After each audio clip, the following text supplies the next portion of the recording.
Hey, good morning, you guys. Today I wanted to talk to you about postpartum PT test goal setting. I know this has been a really big question that a lot of women talk to me about. A lot of times when I get a new client, I always want to start with the why. I want to ask, what are you training for and why? And one of the biggest things for a lot of my tactical athletes is the new PT test or even passing the old PT test. So a lot of times they just give me the blanket answer of, I just want to pass this test. And I ask them the specific test, and I really dig deep into a lot of the individual events. How do you feel about those? But before we get started on that, I want to talk to you about how you can better set goals for yourself postpartum.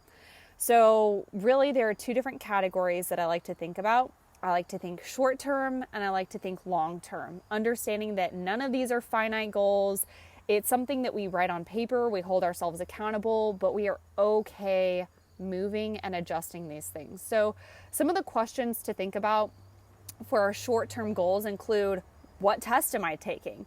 I know on a lot of installations, in order to leave or be dismissed from the P3T program, you have to pass an APFT. A lot of installations have not yet moved to the ACFT. So that's your first question.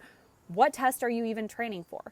The second one is, when is my first diagnostic? So even though the regulation has moved the PT test to give you guys an entire year until your first graded ACFT, it still does not define when you are taking your diagnostic test. So commanders, as soon as you return or are cleared to return to your unit PT test, could issue you a diagnostic PT test. So this is something that is very important to understand, especially when it comes to putting something on a timeline and backtracking all of your training. The next thing is, am I trying to prepare for a promotion board, competition, school, deployment, etc.? So sometimes it's important, even though you're given a year before your graded test, that timeline may be condensed based on your professional goals. So understanding that may cause some adjustments in our timeline. That's extremely important when it comes to goal setting. The next one is, was I flagged before pregnancy? This is another really important one. I know that a flag is basically put on hold because you're not held to the same height weight standard or PT test standard. So again, this may condense your timeline. A lot of women put this pressure on themselves if they're flagged before pregnancy to make sure that flag is removed as soon as possible postpartum, but understanding the regulations is going to play into that a lot. Again, this is going to affect your goal setting. So just a question to throw out there, be aware of. And one of the final questions for short-term goal setting is, what is my priority? So here, a lot of times I like to ask questions, like I mentioned before. What are you good at? What do you know your strengths are? And what are some of your weaknesses? And this is really going to help us prioritize our time and training. I know for a lot of women, they'll have one or two events where they're like, look, I'm good. I've been good. I may not be as good postpartum, but these are things that I don't need to prioritize in my training. For me, that was my running. I was like, I haven't run in about 6 months by the time it came to training for an ACFT or APFT postpartum, but I knew I was good enough to pass, and so I knew that wasn't my priority for training. It's a lot of stress on your pelvic floor, and so I knew I could put that to the side, rehabilitate a little bit more, and give it some time to heal while focusing on other events like the push-up where I really needed to work a lot. That was my priority. So some things here, making sure you give yourself some credit for baby steps, right? I'm not going to just say pass an APFT. That can't just be our blanket goal statement here. What we should say instead is, 6 months postpartum, I want to be able to do 10 push-ups with good form without worming at all. That is a baby step goal that you can put. It has a time tied to it, 6 months postpartum. You've been well cleared by medical professionals by then. You should be working with a physical therapist on all of your form, making sure you can maintain that and control that internal pressure associated with a push-up. And you have worked up to meeting that goal. So there are things, once you put that on the calendar, you can backtrack your goals from there. Another one is adjusting your short and long-term goals based off of these assessments. So if I bring that list to my physical therapist and I say, here are my baby step goals, here are my long-term goals, which we'll get to in a minute. And she puts me through an assessment and realizes I have prolapse or I have some incontinence that I need to deal with. I need to be okay adjusting my goals, understanding that if I push through some of these baby steps, I may actually be setting myself up for failure in the future by just pushing through it, injuring myself further, or just not letting myself heal. So from here, making sure, like I mentioned, you bring this list to physical therapy with you. Your physical therapist, a lot of times physical therapists who deal with women's health, they work on a spectrum. So some of them have a lot of experience working with athletes, but you have a lot of physical therapists who may be working with an older population and their goal was, I just don't want to pee myself when I walk up and down the stairs. For a lot of tactical athletes, our goals are much higher than that, and a lot of it is tied to our income, okay? So we need to tell them, these are my goals. I'm serious about sticking to them because my livelihood relies on passing. So here is the threshold with which you need to help me get to my goals. So that really helps them be a better physical therapist for you. After that, you need to be honest about some of the things that are non-physical goals. So these things include breastfeeding, being on a certain medication, if that's going to be the thing that helps your health the most, and then being honest about where you're actually at. Okay, if you go in there, you have very lofty goals about where you want to be short and long term, but you're not sleeping well enough and you're not eating well enough, that may be something that they're not able to assess at the time, but really ties into your success in meeting those short and long-term goals.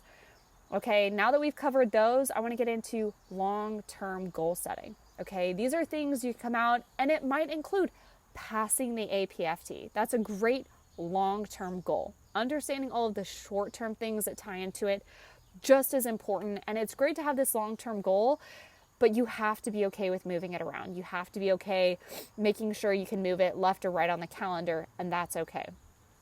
So really the biggest question you have to ask here is, when is my first graded APFT or ACFT?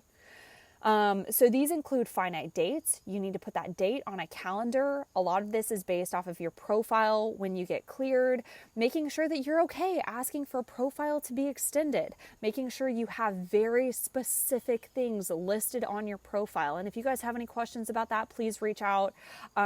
Very, very helpful on offering advice on the specific wording you can have added in there.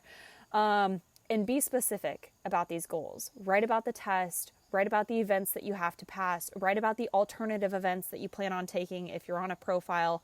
All of these things are very important in long-term goal setting.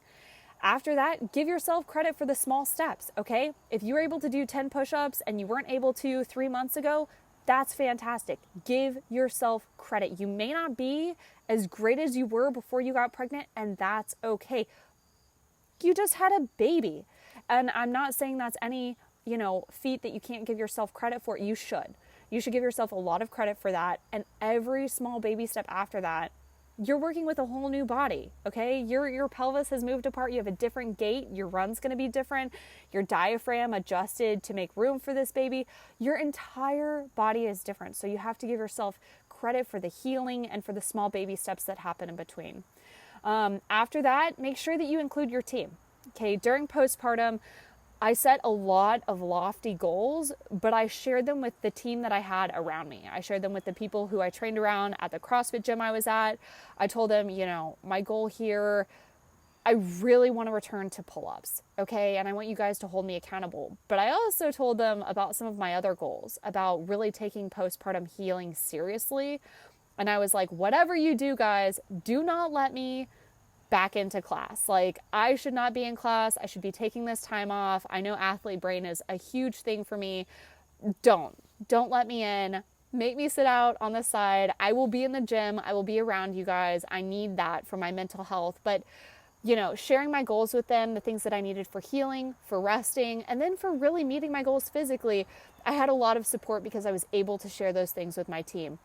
And this is something you guys should share with your PT leaders so that they know how best to support you throughout your process to reaching your goals. And finally, like I've mentioned several times here, be willing to adjust your goals. I know a lot of us, we have hardline dates that we have to put on a calendar before we're flagged. making sure that we are taking assessments before then, being honest about it, okay? If we are ever scared about passing a PT test, this is one of those things. Every time I had soldiers who were ever on the line about passing, my recommendation was always to test often, and we don't have to take the entire physical assessment. That's a lot, okay? My recommendation is to start with 1 or 2 events, okay? On Tuesday, let's just practice our push-ups, see where we're at. Let me make sure I have your first or second line supervisor there so that they can see how hard you're working to meet your goals, that you're making progress. A lot of times in the military, when we get really frustrated as leaders is when we are not seeing progress, or we think that someone's not really putting in the work to get there. I know postpartum moms, gosh, we grind so much behind the scenes. So just making sure you're honest about the work that you're putting in, try and have a few witnesses there for that.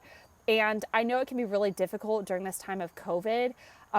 So maybe even sending video assessments, sharing that stuff with your platoon. All of this can be really important, motivational, and fantastic too to help set goals with other postpartum mothers in your platoon or in your unit. So if you guys have any questions about any of this goal setting information, I'd love to work with you guys one-on-one, helping to set specific short and long-term goals. But please reach out. This is information that leadership should be sharing with you. At a minimum, the master fitness trainer in your unit and the people working with you in P3T should help you with this. So if you guys have any other questions, please comment below. Let me know what you're thinking. Thanks.